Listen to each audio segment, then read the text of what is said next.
Giuliani, and this is America's Mayor Live on still a sad night for me. This is the about 24 hours after I learned of the passing of my best friend, my good friend, my friend for 35 years, and my soulmate, Bernard Kerik. But we're one day along, and we've had time to reflect on his life and have long talks with his family and with Mayor Adams, and things are being moving well toward a very fine funeral and the kind of commissioner's funeral that he deserves. A great hero of New York, a great hero of America. Just outline real quickly my friend's career, which astounds even me. He grew up in a very difficult circumstances. Never let that stop him. He wrote a great book about it. And why don't you get a copy of the book out so we can show it, a picture of it. And he also wrote some novels, that were very good. So if you want to see how talented this man is, well, he began his life in the military. He then became a security, one of the main security people for the royal family of Saudi Arabia after he had served in the Middle East. Came back, worked in New Jersey, was head of a jail in New Jersey, and then decided that his goal in life, what he always wanted to be, was a New York City police officer. And I think he was like in his late 20s or early 30s when he decided to make the switch to the PD, and immediately he was, well, I'm going to tell you, in the period of time that he was a police officer and detective working in the, this is when I first actually met him, but didn't get to know him really well, when he was working in the Federal Joint Terrorism Drug Enforcement Task Force. Sorry, he worked with the Terrorism Task Force too, by the way. As U.S. Attorney, they worked to a large extent with me, as well as with the Special Narcotics Prosecutor. We would divide up their cases and figure out where they would best be tried. The reality is, I don't know how to say this, but he was one of the most decorated police officers in the history of New York City. 100 decorations, 40 for valor, won the highest decoration in the department. Another involved the saving of his partner's life by putting his life at risk. When I took him out of the police department to become the number 3 person at the corrections department, I was taking away one of our best cops, but I knew his record in New Jersey in corrections, and I had the worst jail in America. 60 Minutes had just done a piece explaining that Rikers Island was the worst jail in America. I didn't like having the worst anything in America. I had the worst city in America, 2,000 murders a year in which people in my city were getting slaughtered, particularly black people, and the black politicians of the city didn't give a damn. They didn't do a damn thing about it. The ones that could, the ones that represented Harlem, left it that way for years until I came along. And you can tell all the lies you want. You can do all the bullshit you want. I'm the one who turned around Harlem, none of them. And I didn't pull out millions of dollars doing it. I got the reward in here for it. I saved more black lives than any mayor in history. And Bernie Kerik is one of the reasons for it. So he went into the corrections department, and about 5 years later, he was the commissioner. Mike Wallace wanted to come back to show how things had improved marginally, and what he found out was a revolution had happened. And you can go get the 60-minute piece if you want. Bernie Kerik reduced violence in Rikers Island by 90%. It went from the worst jail in America to the best. It became the model for some years until the Democrats got control of it again. You really should look into that. It really is the reason why our cities deteriorate. It is really true that Malcolm X is correct. The worst thing that ever happened to poor black people are liberal Democrats. And the reality is that jail went from the worst to the best, like New York City did. We were the rotting of the Big Apple, 1990, and in 2000, we were the best example of urban renaissance in America. And Bernie was a very big part of that. He took over for 2 great police commissioners. The question was, he was younger, not as experienced, He would never be able to exceed what Bratton and Howard Safer did. He didn't exceed it. He matched it. Maybe he did. You can argue. We can argue about it. There are some areas in which Bernie brought down crime more, some others where it was more difficult for them. But boy, I was extraordinarily lucky. I had the right police commissioner at the right time in the right place, the one who was going to reform it, the one who was going to institutionalize it, and the one who was going to make it reach everyone, including the minority communities and the cops in the street. He did that right away, right out of the box. He went ahead and arrested 4 people on his way to work. Did it 4 more times. You have any idea what that does for the morale of a police department? Bernie didn't do it as a grandstand. Bernie couldn't do anything as a grand. He's a real cop. He went in and led the arrest like he was the captain in charge. He probably was one of the most capable of the group with him. He was a black belt karate guy. Man, did that take the morale right up to the top. And then we had September 11. I rushed down to him, got out of my car. First plane had hit, second hadn't. Went to the right below the towers to see Chief Gansey with my police commissioner and with my chief of staff. And Bernie joined my side then, and he never left it. We made decisions together. We shut the terrorists out of the city. We got ready for other attacks. We went through anthrax. We went through another plane crash. And we went through keeping our people alive in the most dangerous rescue mission that ever existed.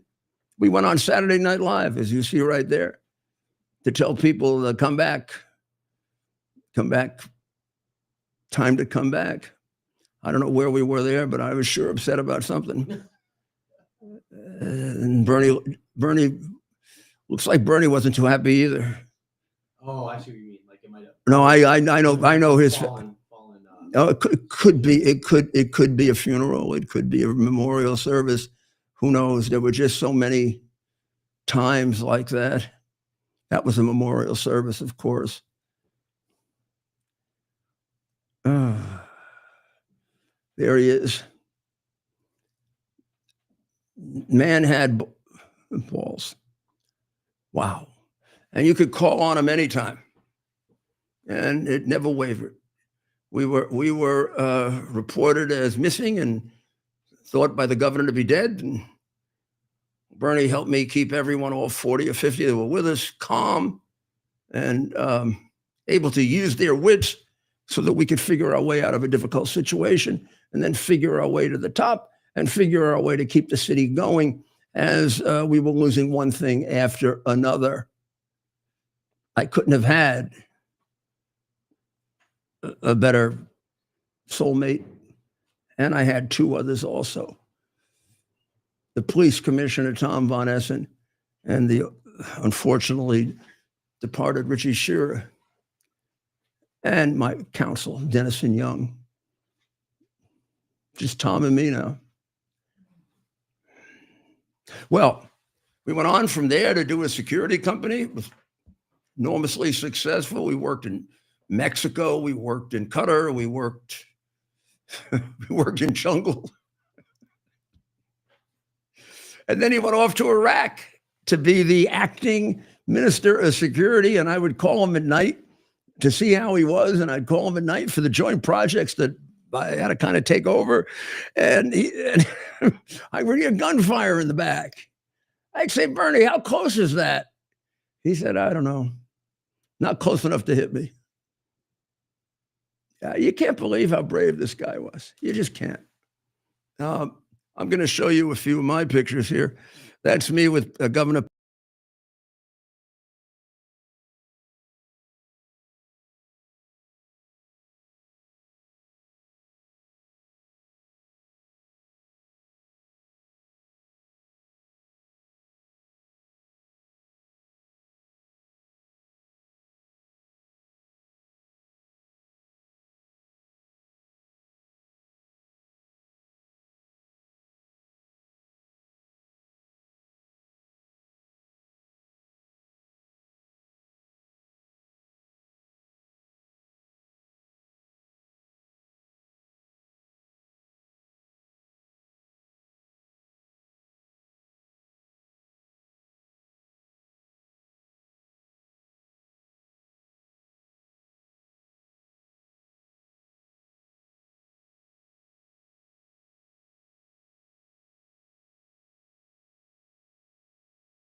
U.S. Army Major Scott Smiley paid a high price serving our nation.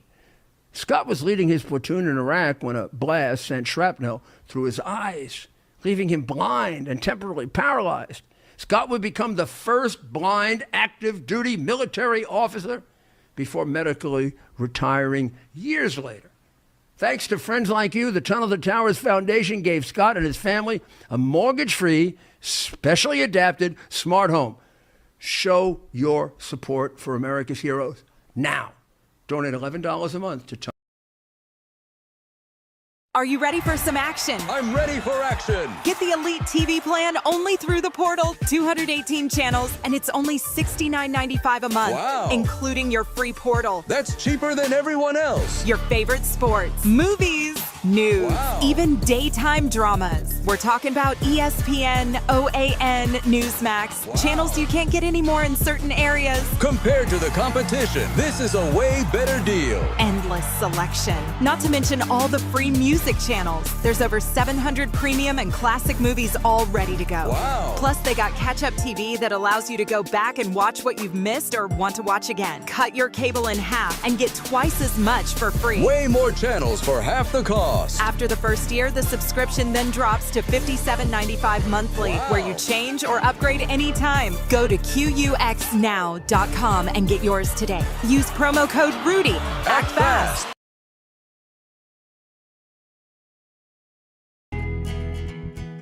Here we are, pretty much at the beginning of the process here at this pristine, I call it a laboratory. It's not like a factory, it's like a hospital. This is the beginning of the process for roasting. Deep grain, very good quality. Most people don't use this quality. We deal with small farmers because they like to know who we're dealing with. They give us the highest quality, all organic, non-GMO. You should know all Arabica beans, no Robusto, all Arabica. They're gonna go into the roaster and it'll get roasted for about 20 minutes or so.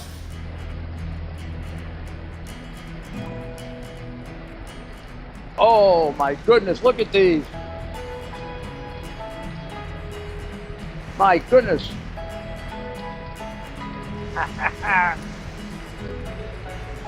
You're going to want to specially order these.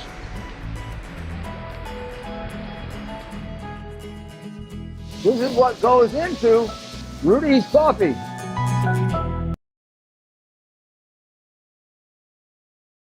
U.S. Army Major Scott Smiley paid a high price serving our nation. Scott was leading his platoon in Iraq when a blast sent shrapnel through his eyes, leaving him blind and temporarily paralyzed. Scott would become the first blind active duty military officer before medically retiring years later. Thanks to friends like you, the Tunnel to Towers Foundation gave Scott and his family a mortgage-free, specially adapted smart home. Show your support for America's heroes now. Donate $11 a month to Tunnel to Towers. Are you ready for some action? I'm ready for action. Get the Elite TV plan only through the portal. 218 channels, and it's only $69.95 a month. Wow. Including your free portal. That's cheaper than everyone else. Your favorite sports, movies, news, Wow. even daytime dramas. We're talking about ESPN, OAN, Newsmax, Wow. channels you can't get anymore in certain areas. Compared to the competition, this is a way better deal. Endless selection. Not to mention all the free music channels. There's over 700 premium and classic movies all ready to go. Wow. Plus, they got catch-up TV that allows you to go back and watch what you've missed or want to watch again. Cut your cable in half and get twice as much for free. Way more channels for half the cost. After the first year, the subscription then drops to $57.95 monthly, Wow. where you change or upgrade anytime. Go to QUXNow.com and get yours today. Use promo code Rudy. Act fast. Here we are, pretty much at the beginning of the process here at this pristine, I call it a laboratory. It's not like a factory, it's like a hospital. This is the beginning of the process for roasting. Deep grain, very good quality. Most people don't use this quality. We deal with small farmers because they like to know who we're dealing with. They give us the highest quality, all organic, non-GMO. You should know all Arabica beans. No Robusto, all Arabica. They're going to go into the roaster, and it'll get roasted for about 20 minutes or so.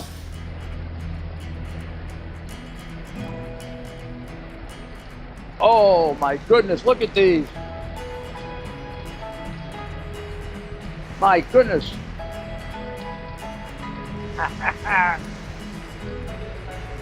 You're going to want to specially order these.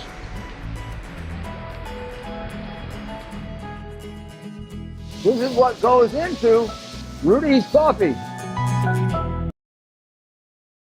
Are you ready for some action? I'm ready for action. Get the Elite TV plan only through the portal, 218 channels, and it's only $69.95 a month, Wow. including your free portal. That's cheaper than everyone else. Your favorite sports, movies, news, Wow. even daytime dramas. We're talking about ESPN, OAN, Newsmax, Wow. channels you can't get anymore in certain areas. Compared to the competition, this is a way better deal. Endless selection. Not to mention all the free music channels. There's over 700 premium and classic movies all ready to go. Wow. Plus, they got catch-up TV that allows you to go back and watch what you've missed or want to watch again. Cut your cable in half and get twice as much for free. Way more channels for half the cost. After the first year, the subscription then drops to $57.95 monthly, Wow. where you change or upgrade anytime. Go to QUXNow.com and get yours today. Use promo code Rudy. Act fast.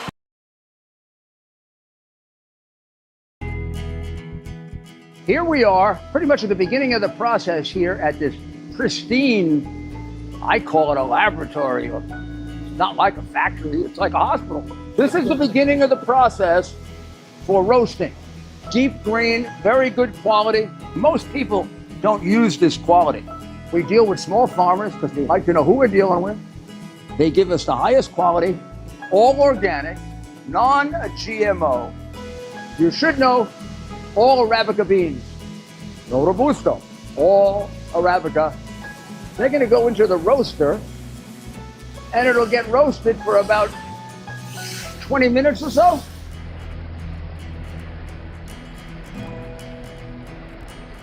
Oh my goodness, look at these. My goodness.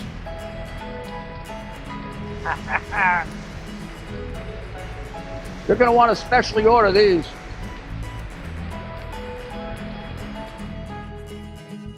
This is what goes into Rudy's coffee.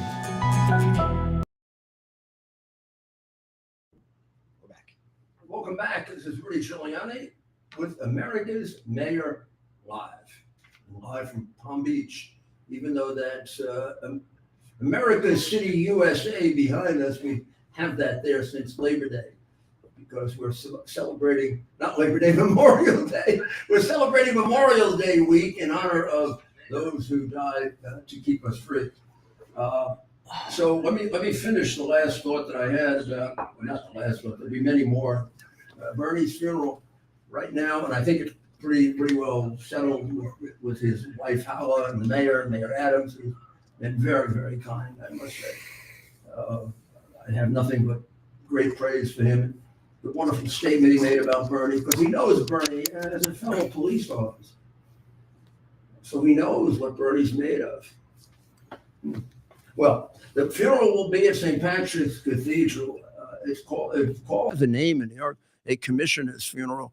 It is a very solemn and beautiful event used for some tremendously great heroes, some of our great heroes of September 11 as well. And the wake will be, I'm not certain yet about that, probably in New Jersey in part for the day or two before, but we'll keep you informed of all of that. He has a son who's a police officer and a decorated police officer at that, a police officer who also, I believe, in a shooting incident saved the life of his confreres, of his brothers, and one that's very, very well thought of.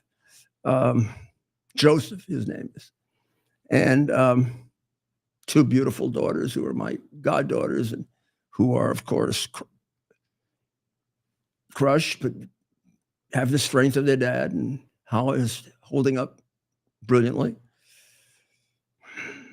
And we miss him. So the president had Elon Musk in the White House today. I thought that was a very nice thing because, look, Elon Musk was scheduled to leave no matter what. He's a temporary employee. I think he may be at the actual statutory end of the time he can work for the government.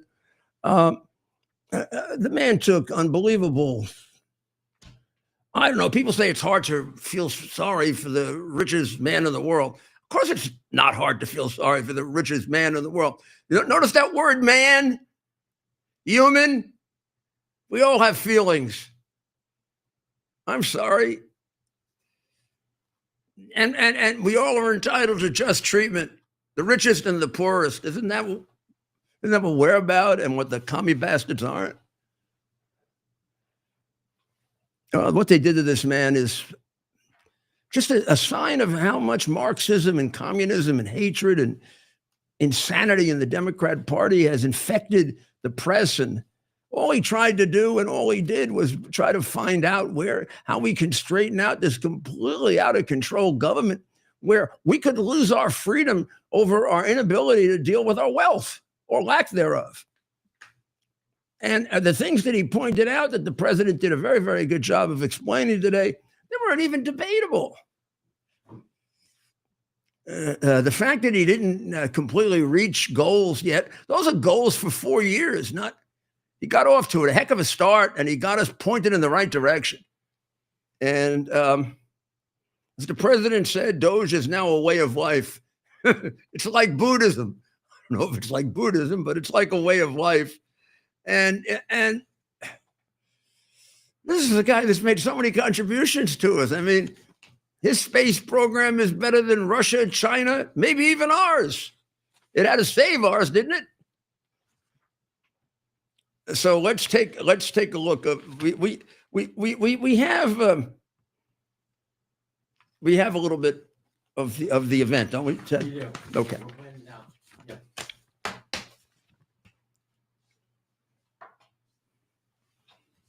How the hell they already fix the trade, or not fix it, but to cut it in half, that's crazy.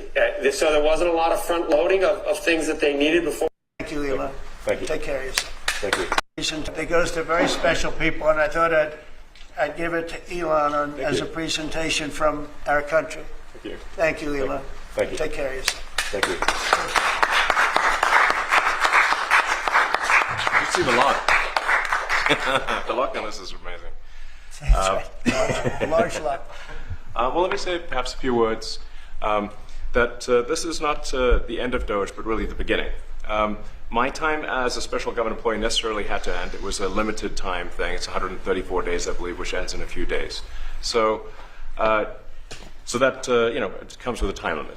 But the D.O.G.E team will only grow stronger over time. The D.O.G.E influence will only grow stronger. It's I liken it to sort of Buddhism. It's like a way of life. So it is permeating throughout the government. And I'm confident that over time we will see $1 trillion of savings and a reduction in $1 trillion of waste and fraud reduction. The calculations of the D.O.G.E team thus far, in terms of an FY25 to FY26 delta, are over 160 billion, and that's climbing. We expect that number will probably go over 200 billion soon. So I think the D.O.G.E team is doing an incredible job. They're going to continue doing an incredible job, and I'll continue to be visiting here and be a friend and advisor to the president, and I look forward to times being back in this amazing room. By the way, isn't this incredible? Look at this incredible. It's stunning. I think the way that the Oval Office, how the president has just completely redone the Oval Office. It's beautiful. I love the gold on the ceiling. Thank you. Well, he's done a great job for his country. He actually should wear as a badge of credit, almost as important as the medal I'm sure the president will give him in due time, the attacks on him, because it only reflects how accurate and how important what he pointed out and brought out was.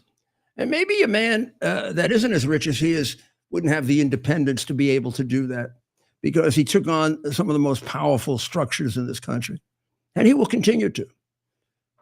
And let's just never forget that had he never done any of that, he would, in my view, deserve great credit for saving free speech in this country with X, which many of you are watching us on right now. And that's a singular accomplishment that could make a whole life, and particularly given the attack on free speech in our country. So thank you very much, Elon. Israel is supposedly in a holding pattern imposed by the president on Bibi Netanyahu. I don't know if that's true or untrue, or that's just a way of creating room for the negotiations. The negotiations are strange. The president says they're going well, but then all we hear from Hamas is how they don't agree with whatever proposal we make. There is a proposal that was made, and it cleared the Israeli war council, or whatever they are, the group that Bibi has put together to advise him on the war, and it was sent along to Hamas with the president's approval and Bibi's approval, both on the same page. Immediately, Hamas said it wasn't adequate because it doesn't assure complete exit of Israel, a whole bunch of other things in it that would be totally unrealistic, since they haven't in any way demonstrated that they're not going to kill the Jews and Israelis anymore. Nor have they guaranteed that the government will be in the hands of non-terrorists, nor have they forsworn terrorism.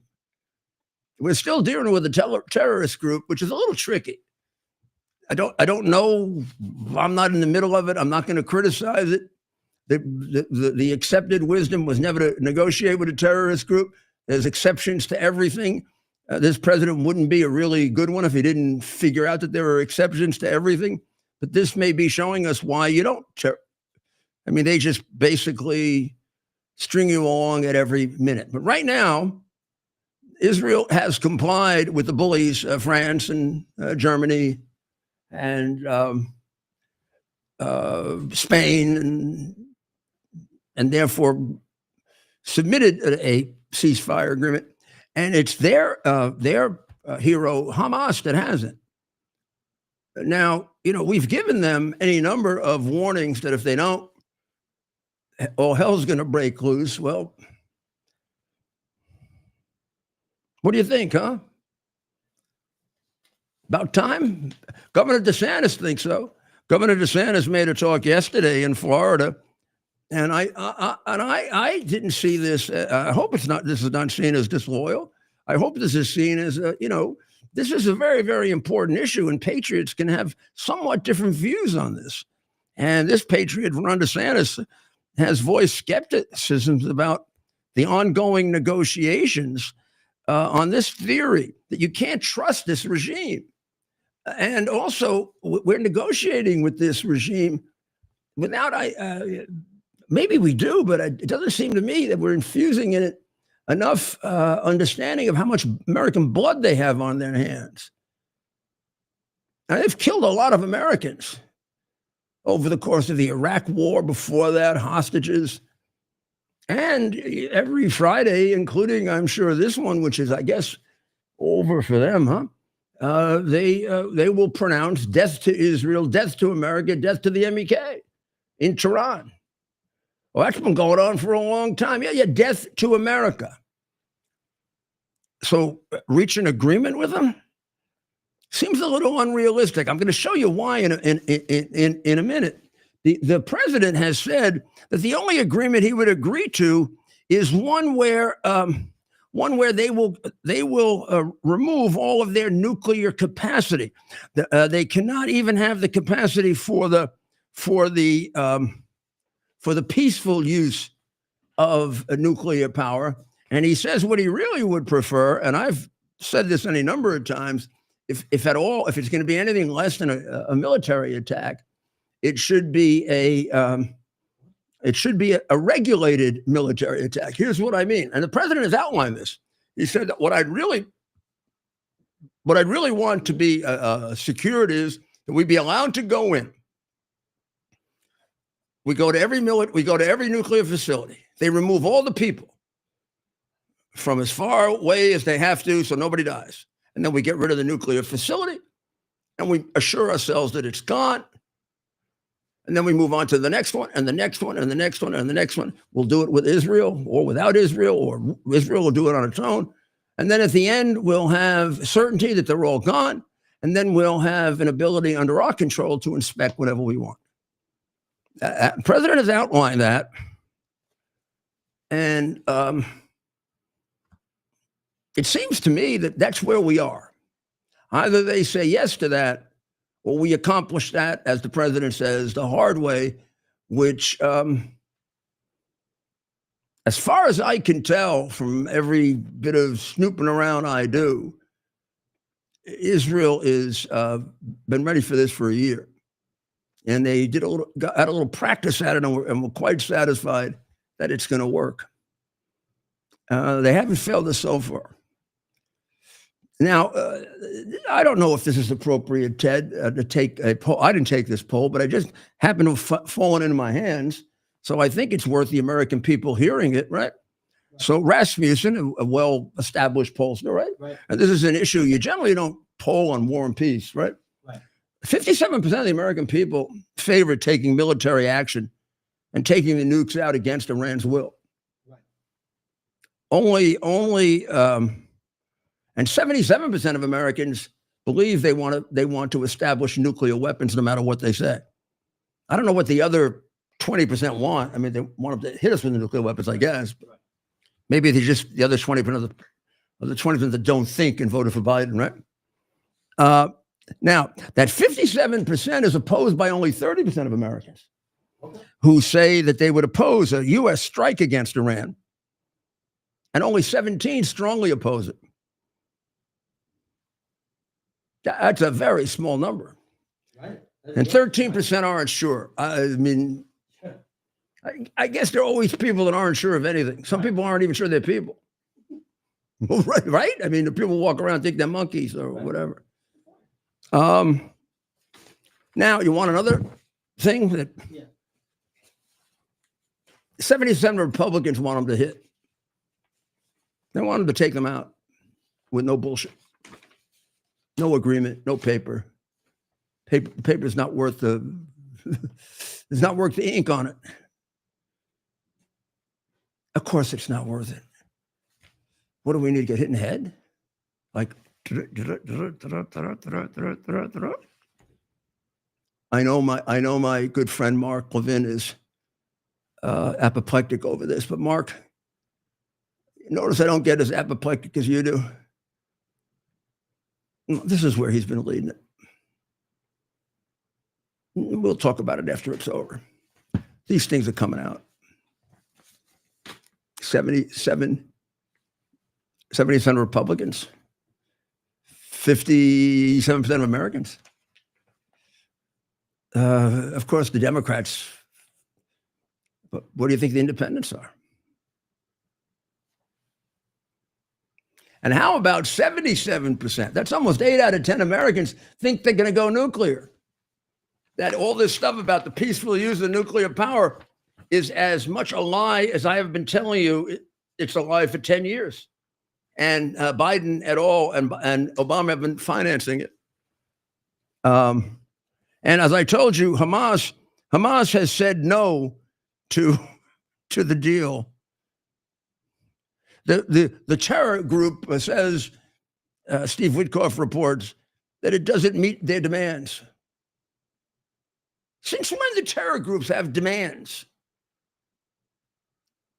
They shouldn't exist. We shouldn't have to listen to their demands. Right. They want to kill us. They do kill us. Now, how about the 2 kids that got killed the other day? How about the embassy they were going to bomb? The longer this goes on, the more that's going to happen. And I guarantee you with this, please take my word for it. I'm good at this. Not everything, but I'm good at this. I'm telling you this weekend, if we took out Iran, Putin would be hiding in his bathroom, under the sink, under the toilet, wherever the hell he went during COVID when he was peeing in his pants. Yeah, he may have been a COVID killer, but that doesn't mean he ever fought anybody one-on-one.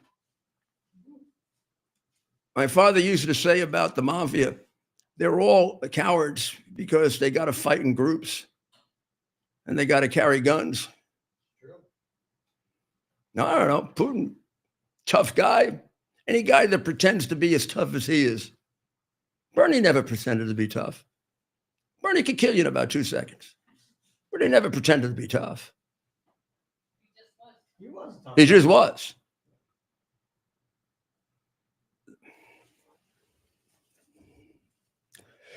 So I hope we see action on Iran and we see action fast. This is a lot of Americans. Americans don't like war. Americans don't like military action. You got 57% of them. And you got 77% of our people that want this country hit. They've been going through this now, what, for 4 or 5 decades? We've been getting killed by these people. It's time to end the reign of terror. The only thing worse in this world are the Red Chinese. Take them out. Mr. President, you real quickly reestablish the Ronald Reagan factor. And you need that working for you with Putin.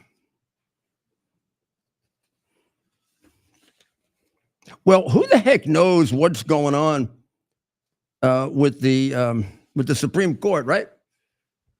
I mean, the judges, all these district judges who are appointed for a specific geographic district now think they run the United States. And it seems like United States district judges never took a course in constitutional law. Yeah. They never learned about, like, there are 3 branches of government. And the legislature passes the laws. The executive enforces the laws. The judiciary interprets them. But that's it. The duties are carried out by the executive and the congressional branch. So we have this case involving a number of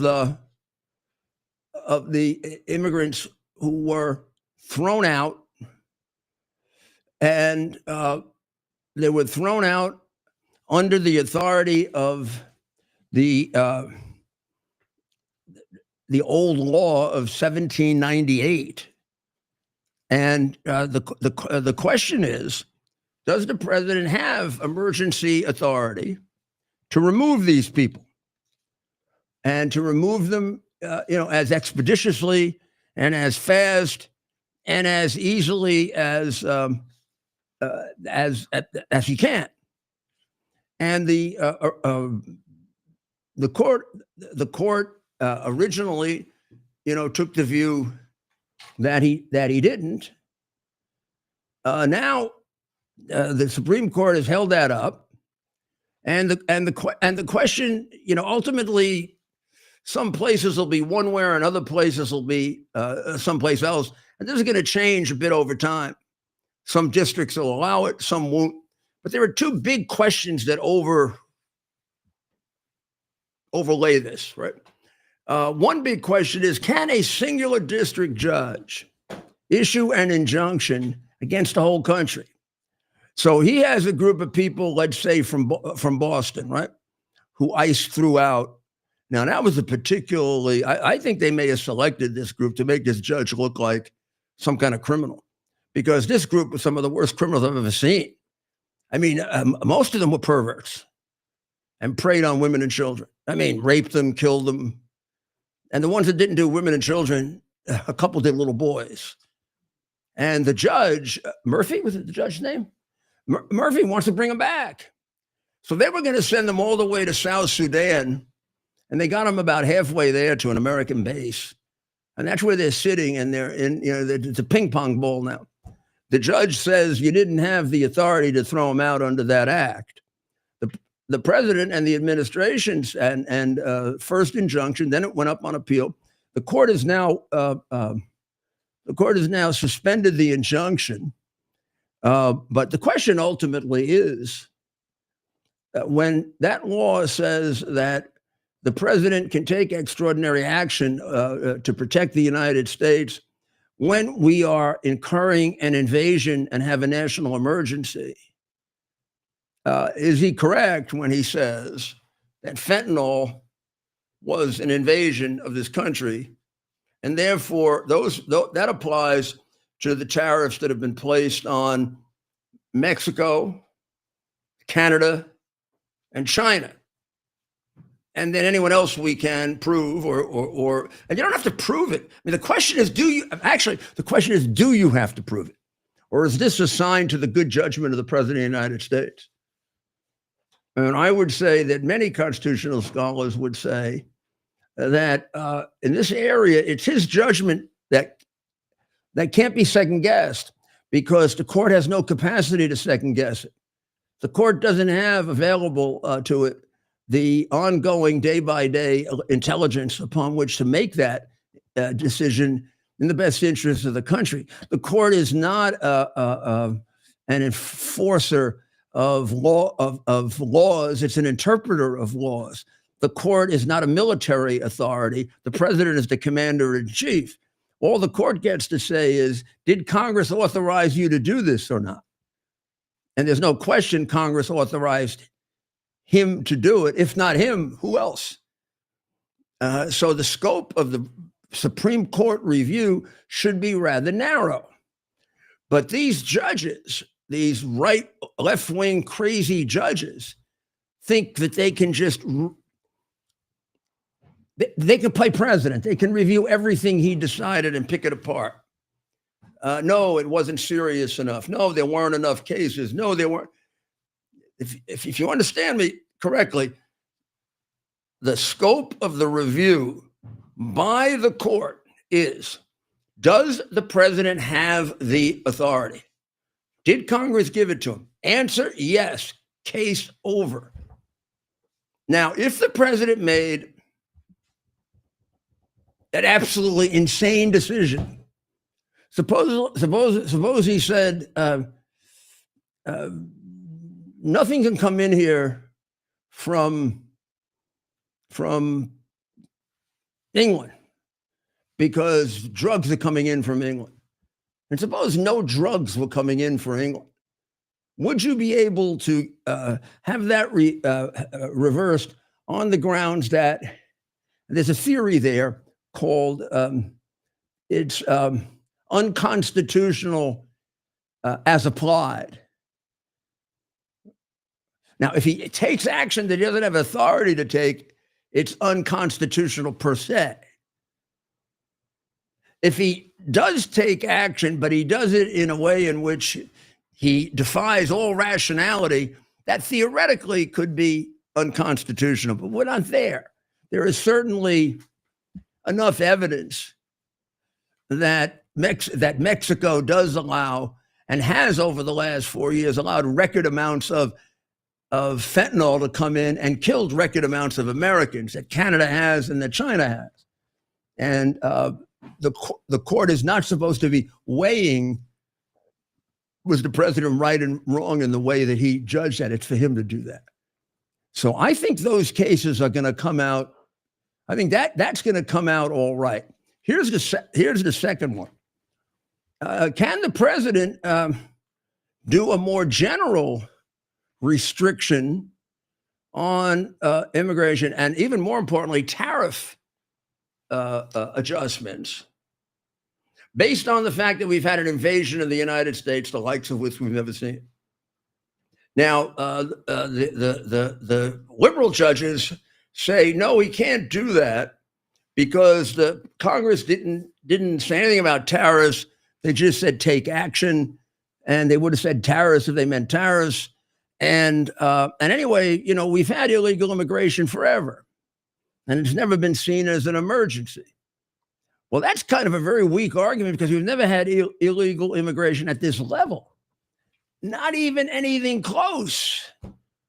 We've never had legal immigration at this level. So how is this not an emergency? Now, I think the government's got to put on the table something that for some reason we're shy about, and those are the people we don't see. So, you got a whiteboard, Ted? Good old whiteboard. Any old whiteboard. One of those little things, you know, that I have. Or you can give me a bigger one. I don't care. All right. Just give me one of the. Of course I got a pen. I always have a pen. See? I just want to show you this. I mean, this drives me crazy because they never report this. And this is very, very critical because it has something to do with the emergency they have. I may have to interrupt the Supreme Court and walk in with my chart. So I want you to watch this. Since we had the traitor, moron, idiot, and pervert in the White House, Joe Biden, right?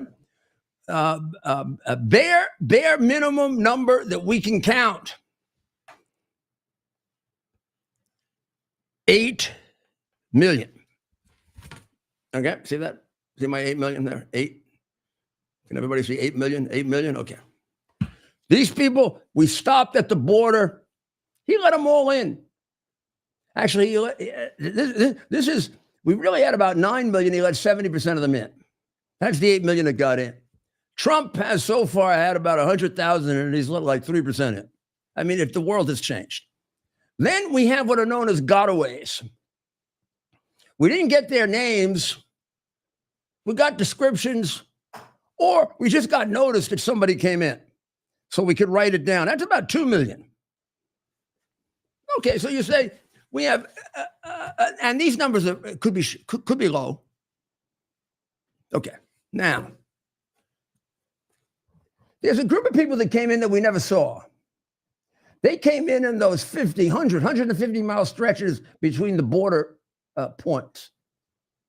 The best estimates of those done by Ivy League schools when they used to teach arithmetic is anywhere from 50 to 200% of the people that we see at the border come in without seeing them. And let me give you another thing that'll make it difficult. The thinking was that the more the numbers are coming in at the border and sort of crashing the border, the fewer resources we have to stop the ones sneaking in. And I'll add to that, these numbers and statistics were done before the cartels were major league. It was when the cartels were back in minor league baseball, minor league organized crime, not mafia level, Columbia cartel level. Now they may be better than that. So your high value people, large numbers, are going to come in without the possibility of not being allowed in, the 8 million, right? Because they all could, some of them actually was sent back, very few, but some. The 2 million, well, they didn't know they weren't going to get caught. So you want to bring in a lot of them the other way. So it could be 50%, which would make it best case scenario 4 million. Could be 100%. And there's one study, I think, from the University of Pennsylvania. Oh, boy, they think it could be around 10%. I mean, they could be about 10 million, sorry. So that means, bare minimum, we have 12 million people, right? 16 million people, or 20 million people, and we don't know who they are. There we go. See it? That's not an emergency? Now, how do you judge an emergency? Emergency never happened to you before, just about. You know how many people came in all of Ellis Island in 70 years? 12 million. These people came in 3.5 years. That's like, in other words, bare minimum, in 3 years, 12 million people came in, and we don't know who they are. And in 60 years, 12 million people came in, and we knew who all of them were. So that's not an invasion, an emergency. This is all we have to have is an emergency so that the law is triggered that allows the president to apply tariffs and to apply extraordinary means under the immigration law. Now, you got to be lying if you tell me that's not an emergency. You got to be living on some other planet, or you have to like the fact that we have lots of murderers here. What the hell is wrong with you?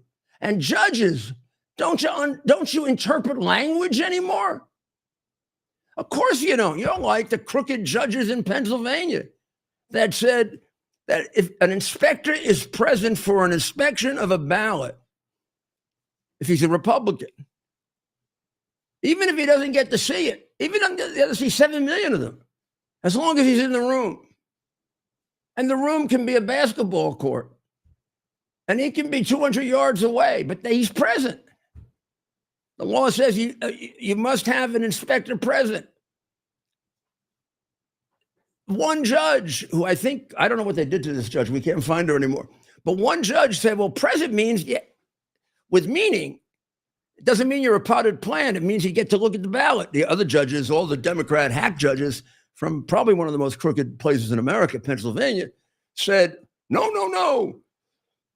Just being there is enough. That proves they're prostitutes. That is so intellectually dishonest. Wow.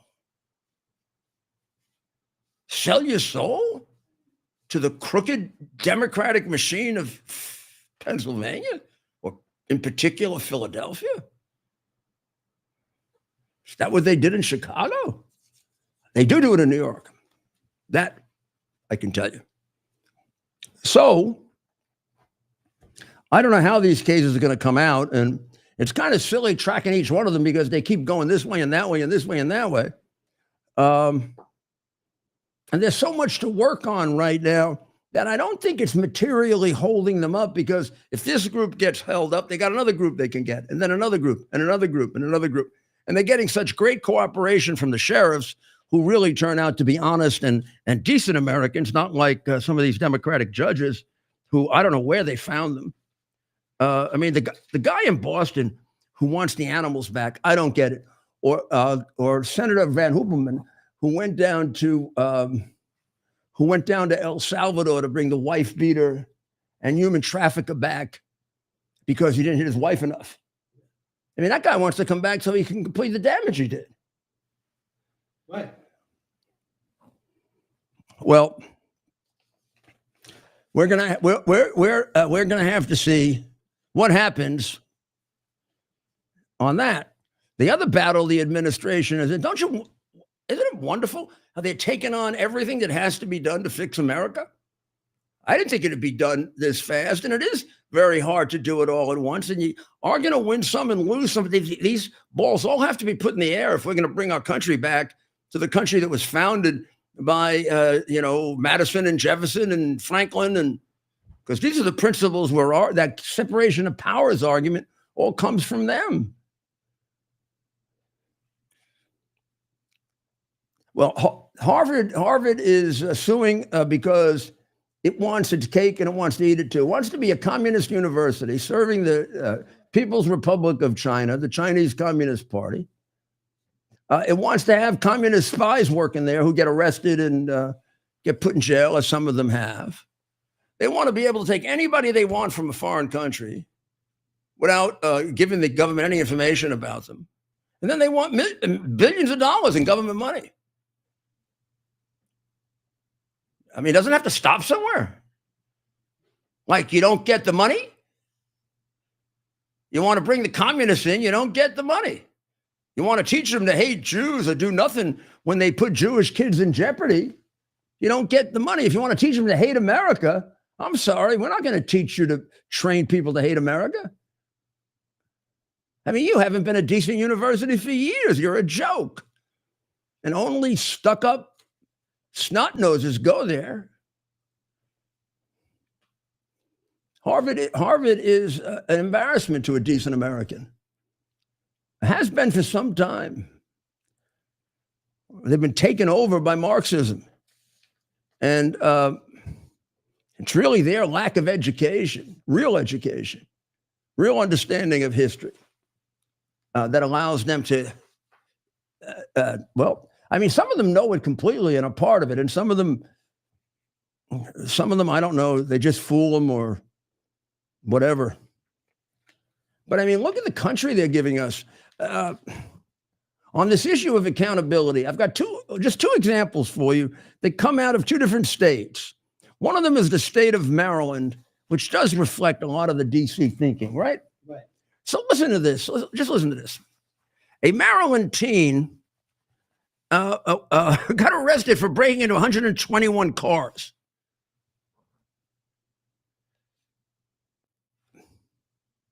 He was he was released within hours. 121 cars. The next day, 4 dozen were looted. He was proven to be the one who did most of them, if not all of them. He's 16 years old. At least 3 dozen the next day after the 120 the night before. And the judge let him loose. Now you figure next time, right? We're going to put him in jail. Send him to a juvenile facility. They let him out again. Then 100 plus more cars, the same thing. And they execute a search warrant in his house and they find keys from 20 cars, credit cards, stolen items.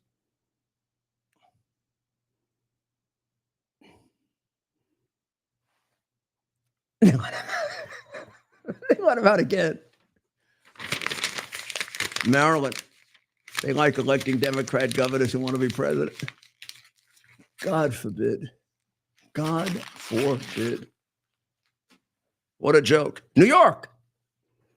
Now, New York is the city of the broken windows theory, right? You got to pay attention to the little things in order to solve the big things. Gee, who introduced that? Me. Who's the first one to propound it?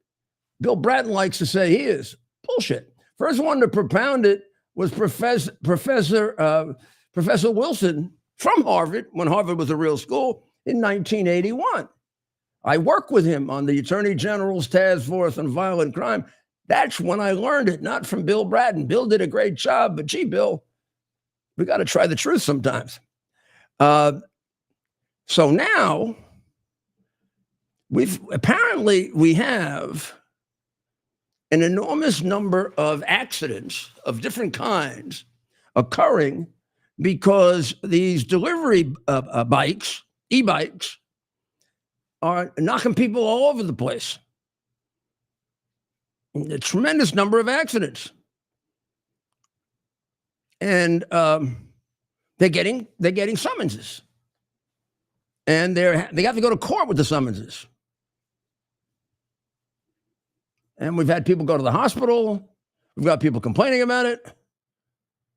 Last weekend, a 3-year-old child was struck by a speeding cyclist and seriously injured. Not the first one, not the last one. And the City Council of New York wants to do away with the laws. You shouldn't get arrested if you're speeding on one of these bikes and you even hit somebody, because it applies to people of color more. In other words, they hit people with their bikes more than others do. I have no idea if that's true. Now, I want you to just don't have to be a lawyer. All you have to do is be just an American. Isn't that racism? So if I hit the kid with my speeding bike, I go to jail. But if I'm black and I hit the kid and the kid becomes a paraplegic, I don't go to jail, because it might interrupt my making a living. Now, how about you drive the bike safely? So the police commissioner is refusing because there happen to be 65,000 of these deliveristas around New York, and many of them are driving like maniacs, and they have to be brought under control. Otherwise, we're going to get people killed. But they want the laws changed so that this area of ticketing is done away with. That is the more than left wing, completely insane, totally nuts New York City Council that voted several years ago, and they weren't even as nuts as this, that people who aren't citizens should be allowed to vote, even though the Constitution of the state of New York has as a requirement for voting being a citizen. But they don't believe, see, they don't believe that the Constitution applies. No one ever told them that believe is about faith. These are laws. You don't get to believe in them. You have to comply with them. We don't really give a damn if you believe in them. If you don't believe in them, go live somewhere else. Get the hell out of here. So the president is trying to get the head of the Fed to reduce the interest rates. Powell's not going to do it for him. He'd only do it for Biden. And the idea that the president shouldn't remove the head of the Fed because it's apolitical is a complete lie. Last year, all Powell did is suck. I'm sorry, I can't say that. Biden's. And he put us in economic peril with the actions that he took to help the Democrats. The request Trump is making, given the fact that inflation is now leveled off, is not an irrational request. But of course, I'm pointing it out really just to show you how politicized it is, and the president's efforts are making a big difference, but they're ongoing. They are ongoing. They still need an awful lot of work. Well, we got a real problem. We've got a real problem in Ukraine and with Russia. I mean, this is a real problem. Putin is escalating his efforts. When there was an interchange last weekend, and the president said that he doesn't understand Putin any longer, here they are talking about a ceasefire. I guess when he was on the phone with them, they sounded like they'd be reasonable about it, but then they need a little more time. And then before he even gets off the phone, they go hit 4 places this is last weekend, they go hit 4 places in Ukraine. Well, 3 in Ukraine, 1 in Russia where there were Ukrainians. And they altogether over a 2-day period, they have 600 drones and 100 missiles, and they kill a whole bunch of civilians. Described up to that point as the biggest attack of the war. Now you're going toward a ceasefire, and you unleash the biggest attack of the war on civilians. Then we have a few more talks, and apparently yesterday they unleashed possibly an even bigger attack. If you take a look at the board, you'll see one of them. This is in Kharkiv, the city that I focus on quite a bit because I helped to develop a emergency management center there, and that's a trolley bus depot where civilians were hurt and possibly killed. I'm not sure. And then if we go to this, you'll see that this is a very, very different part of Israel. This is down by Odessa, which is near Crimea. This is an area where they're actually, I think, trying to stretch out and take more land than they have. This is one you may remember several times I've questioned why they didn't take Odessa, because it would block Ukraine off from the sea if they could take Odessa. This happens to be perilously close to Romania. One of those damn bombs goes over into Romania, we got a NATO issue. You know that. I'm going to show you how reckless this guy's being. I haven't been the most enthusiastic about this Ukrainian war. I see a lot of problems with it. I see a lot of problems with Zelensky. I see a lot of problems with the crooked government of Ukraine. And I see that crooked government maybe even extending this war so they could take money. But this is unacceptable. I mean, the one thing you have to realize that these Ukrainian people are really good people who love Americans or used to love Americans. And I don't want to see us going to war. But I do think we have to pay some attention to the fact that if we let Khrushchev just do whatever the hell he wants, we're eventually going to be at war. And the same thing with Xi Jinping.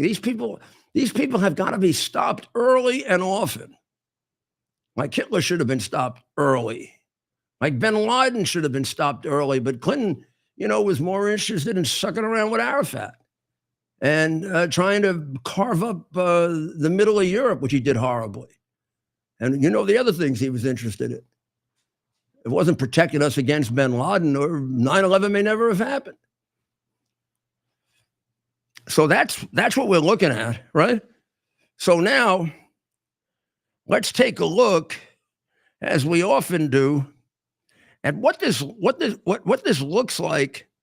What this looks like on the map, because it's pretty simple. I don't know if it's simple, but I think we can see on the map pretty much what's going on here. We got to go down here. There we are. There we are. Okay. All right. Right there. Okay. So their attack yesterday that I showed you pictures of it, I'll show you how far apart they were. So one of them was here. That's Odessa. You see what I mean by going across? And this is Odessa over here, actually. So you go across here, right? You take this, right? You've cut Ukraine off from the sea. This is the only, if Russia gets to keep everything it took, then this is the only small amount of access to the sea, because they're landlocked up here. Access to the sea they have. That's why he probably is now making a move for, but look at this. He hits this country. They're not NATO. They're a country he'd like to take, meaning the killer Putin. And this is Romania. This is a free country. This country is part of NATO. NATO requires that if they're attacked, we go to war for them. Didn't seem to be too concerned about hitting us.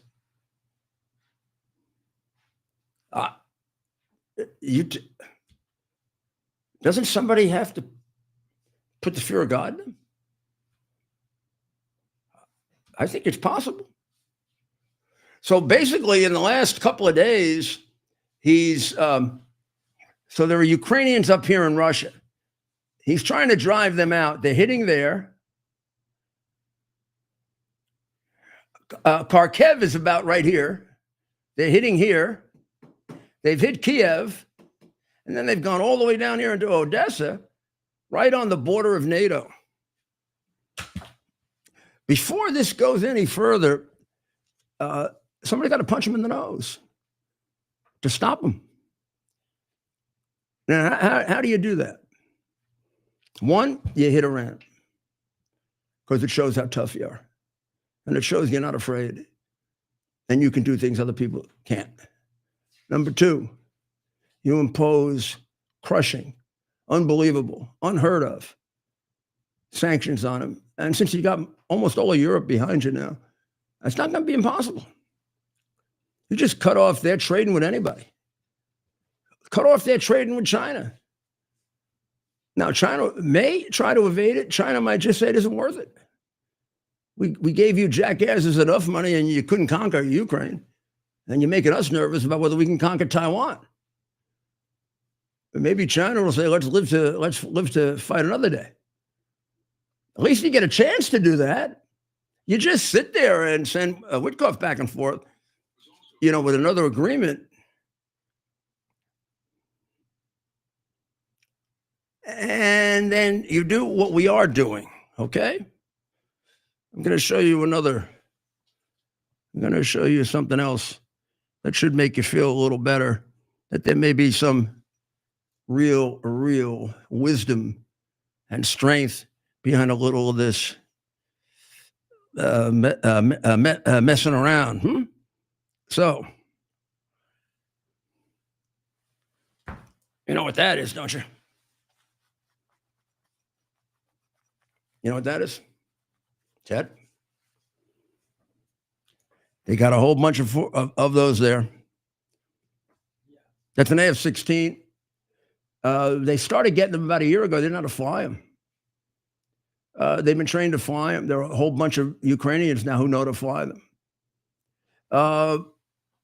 Chancellor Merz of Germany announced the other day for the United States, for the United Kingdom, for Germany, and for France, that they now have permission to take those things as far into Russia as they want. The Russian MiG is nothing compared to that. We got another one coming along that's better than it. And they got to have a bunch of ours, and they have a bunch of ours from other countries, because some of those other countries are now working on the next stage. But this one is very effective against the Russians. When they use it inside of the area they can, it's been enormously effective. They've just been restrained in how far they can go with it. So you change that, and while Putin is delaying, they're doing to the largest and the second largest city in Russia what Russia is doing to the largest and the second largest city in Ukraine. He can go to war against the whole world? How does he justify that? I've been bombing their cities for 2-3 years, and they bomb my city. I'm going to go to war? They should have been bombing his cities back from the very beginning, but Biden wouldn't let them. Maybe they wouldn't have taken all that land in Ukraine. Maybe the people of Russia would have risen up and said, what the hell are you doing to us, Putin? We don't need Ukraine. You want it because you want to be a czar or something. Czar Putin. Jesus, don't you know what happened to czars? Most famous Russian opera about a czar, he gets killed at the end. What happened to the last czar, Ted? They chopped his head off. His head and his family too. Yeah, and I don't know about you. It's hard to figure out who your wife is, but they may pick up a bunch of them. So I don't know, Vladimir.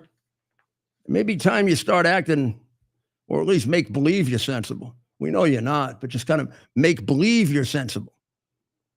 That it's possible to do that. Well, we're coming up on the weekend, and we want all of you to have a really good weekend. And we'll come on if something happens. I do think if anything did happen, don't think it would be at this point. Well, I don't think there's anything really that can happen over the weekend with Russia.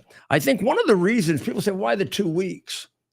I think the 2 weeks is sensible in the sense that I'm not sure that if we want to do this right, we don't need 2 weeks. I don't mean for the military stuff. I mean for the diplomatics, for the financial. This is very, very complicated what we want to do now. We've sanctioned them about as much as you can sanction them directly.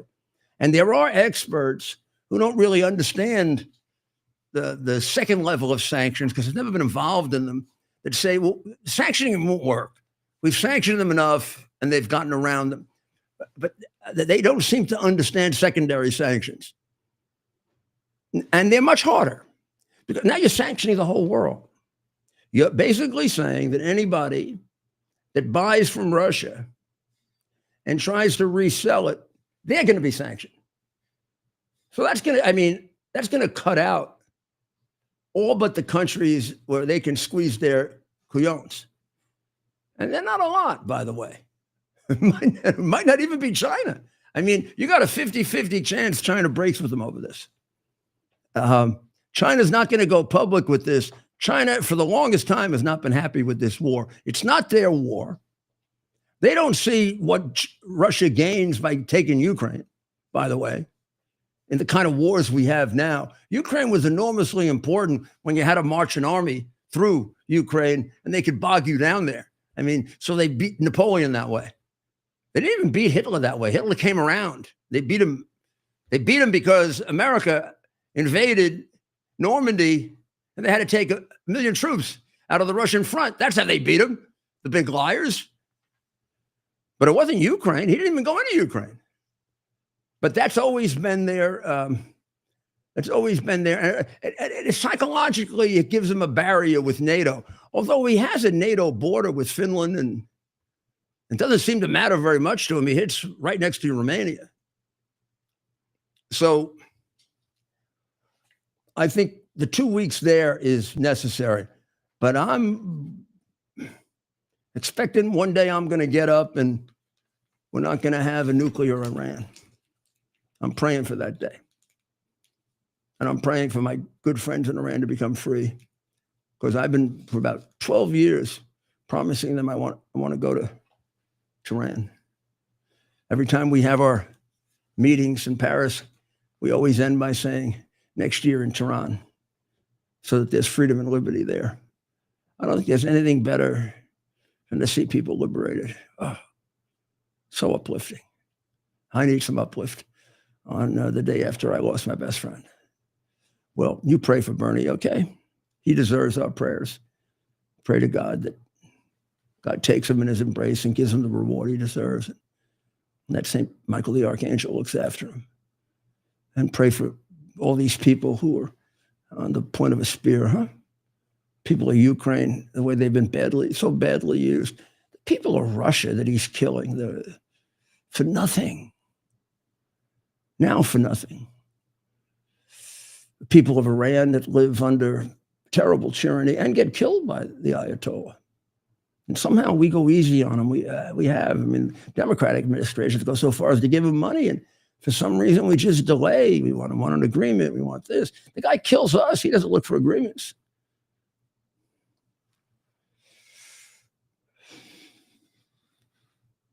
Pray for the people of Israel. How many years of anti-Semitism, God, huh?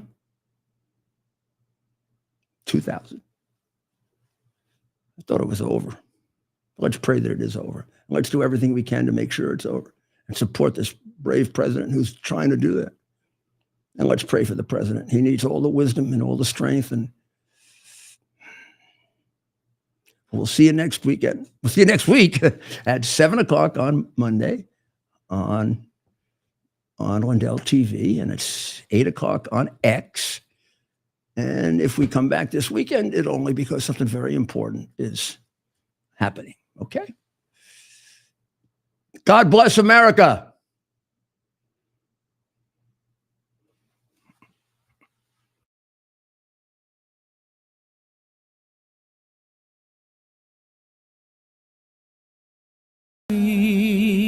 The sound that saved a wretch like me. I once was lost, but now I'm found. Was blind, but now I see. 'Twas grace that taught my heart to fear, and grace my fears relieved. How precious did that grace appear, the hour I first